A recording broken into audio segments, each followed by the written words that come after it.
Most mobile games follow a predictable pattern: shiny graphics, auto battle systems, endless banners, and gameplay that often feels more like management than adventure. But every once in a while, a game shows up that breaks that rhythm completely. Guardian Tales was one of those games. Released in 2020, it arrived in a crowded mobile RPG market and quietly carved out its own identity through humor, emotional storytelling, and gameplay that actually asked players to play. And what made it even more interesting is that it wasn't even starting from scratch. It was a surprise continuation of something older. Developed by Kong Studios and published globally by Kakao Games, Guardian Tales wasn't just a new IP trying to make some noise in the mobile space. It was later revealed to be a spiritual and narrative continuation of an earlier title, Dungeon Link. For many players, that connection came as a surprise. Dungeon Link had already built a small but dedicated audience, but Guardian Tales expanded that foundation into something much bigger, more ambitious, and far more polished. From there, it didn't just evolve, it transformed. Pixel art adventure, puzzle-driven dungeons, and the world that felt alive with personality. At first glance, it looked simple, but the deeper you went, the more it revealed itself. Unlike most mobile RPGs of its era, Guardian Tales didn't rely on passive combat. Players actively explored stages, solved environmental puzzles, dodged traps, and uncovered hidden paths. It rewarded curiosity more than raw power, and in doing so, it reminded players of classic adventure design often compared to games like The Legend of Zelda. Every stage felt handcrafted, every puzzle had intent, and every secret made exploration feel worthwhile. It wasn't just about clearing content, it was about discovering it. One of Guardian Tales' most defining traits was its tone. It constantly shifted between absurd humor and genuine emotional storytelling. It would parody RPG tropes, break the fourth wall, and lean heavily into gaming culture jokes. Then, without warning, it would hit players with moments of real emotional weight. That contrast became its identity. You never knew if the next scene would make you laugh, or sit quietly for a moment after finish it.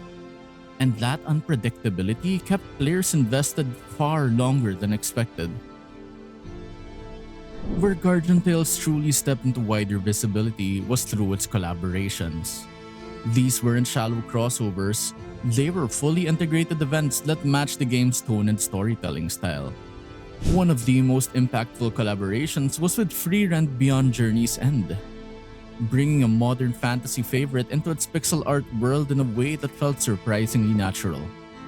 Another major crossover came with Slayers, a classic that introduced longtime anime fans to the game's humor and retro aesthetic. And perhaps one of the most widely recognized collaborations was with That Time I Got Reincarnated as a Slime, which helped push Guardian Tales further into mainstream anime gaming conversations. Each collaboration served a purpose beyond marketing. It expanded the game's audience. Anime fans who came for the crossover stayed for the story, and existing players got introduced to entire franchises through the game's lens. That crossover appeal gave Guardian Tales a visibility most mobile RPGs never reached. While the game had always mixed humor and heart, later chapters pushed it into more serious territory. World 10 and World 11 marked the turning point. The tone shifted, the stakes escalated, and the narrative began revealing layers that completely reframed earlier events. What started as a light-hearted adventure slowly evolved into something more emotionally grounded and impactful. For many players, this was the moment Guardian Tales stopped being just a mobile game and became something they genuinely cared about finishing. Guardian Tales didn't need to be the biggest mobile game to matter. It didn't need photorealistic graphics or aggressive monetization hooks. What it offered instead was identity. It showed that a mobile game could be funny, emotional, self-aware, and still genuinely fun to play. And through its unexpected role as a sequel to Dungeon Link, it also showed how ideas can evolve into something much larger than their original form. In a crowded genre, that alone makes it stand out. Most mobile games fade into the background over time, but Guardian Tales left something behind. Memories of chaotic humor, unexpected emotional moments, and crossover events that brought different fandoms together inside a single pixel world. It wasn't just another RPG, it was an adventure that grew beyond what anyone expected it to be. And that's what makes Guardian Tales still memorable. Not for following the formula, but for rewriting it in its own way.